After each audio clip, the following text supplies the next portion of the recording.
Assalamualaikum warahmatullahi wabarakatuh. Jumpa lagi dengan Bu Dinda. Kita hari ini akan membahas materi tentang lembaga untuk pelajaran SPM kelas 5. Sebelumnya, kita kemarin sudah membahas tentang ortum, yaitu IPM dan IMM.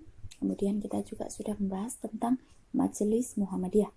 Hari ini kita akan membahas tentang lembaga Muhammadiyah. Mari kita simak materi berikut ini.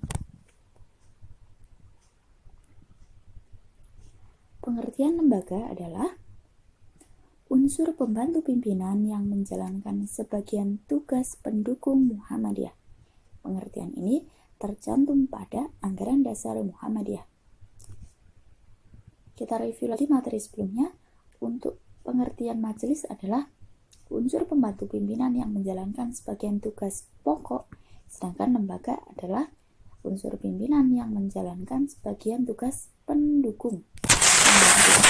Jadi kalau diingat-ingat lagi, kalau majelis itu membantu sebagian tugas pokok, sedangkan lembaga itu membantu sebagian tugas pendukung.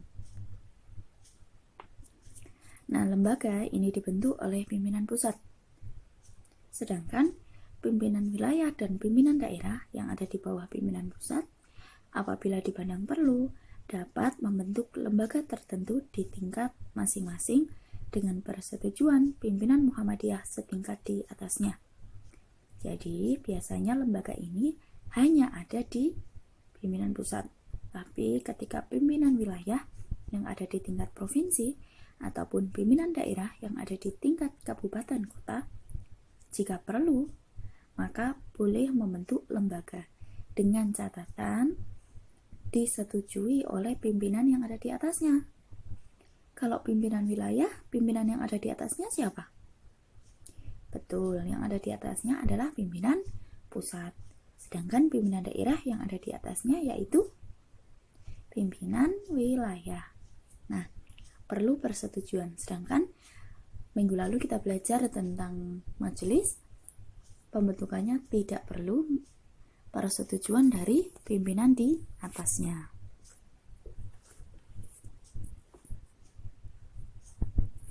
Nah, lembaga dalam Muhammadiyah saat ini ada 8. Yang pertama yaitu lembaga amal, zakat, infak, dan sedekah, atau biasa disebut dengan lazismu.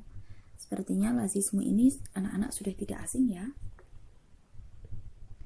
Yang kedua ada lembaga penanggulangan bencana, atau lebih dikenal sebutan dengan MDMC. Loh, lembaga penanggulangan bencana kok singkatannya MDMC? Nah, MDMC ini adalah singkatan dalam bahasa Inggrisnya, yaitu Muhammadiyah Disaster Management Center, atau dalam bahasa Indonesia sama, Lembaga Penanggulangan Bencana milik Muhammadiyah. Tapi biasanya orang-orang menyebut dengan MDMC. Yang keempat ada Lembaga Pengembangan Cabang dan Ranting. Ini ada di pimpinan pusat saja.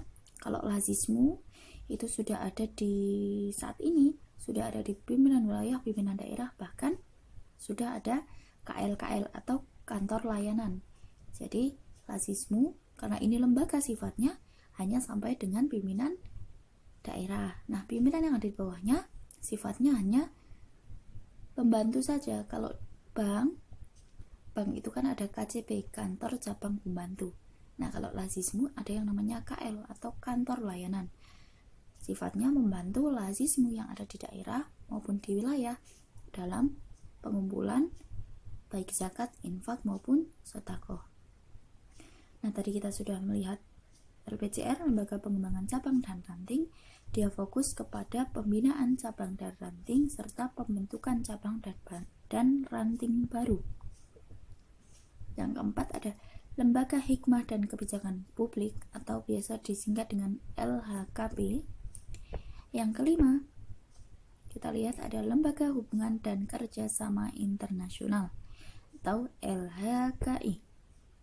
Yang keenam ada LSPO, atau Lembaga Seni, Budaya, dan Olahraga. Yang ketujuh ada LPPK, atau Lembaga Pengawas dan Pengelolaan Keuangan. Yang kedelapan, yang terakhir ada Lembaga Penelitian dan Pengembangan, atau Litbang.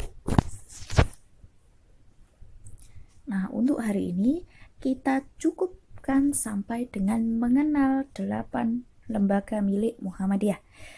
Untuk penjelasan masing-masing lembaga kita akan mulai bahas minggu depan. Jika anak-anak sudah penasaran, sangat diperbolehkan untuk mulai membaca bukunya mulai halaman 95. Di situ ada tugas dan fungsi lembaga dalam Muhammadiyah. Nah, anak bisa baca, bisa melihat apa saja sih pekerjaan lembaga itu. Lembaga itu bekerja di bidang apa, tugas pokoknya apa. Anak-anak bisa mulai baca untuk bisa lebih memahami. Nah, minggu depan Bu Dinda akan jelaskan satu persatu. Nah, sekian untuk pembelajaran SPM hari ini. Kurang lebihnya mohon maaf. Seperti biasa, jika ada yang belum jelas, silahkan tanyakan di kolom komentar.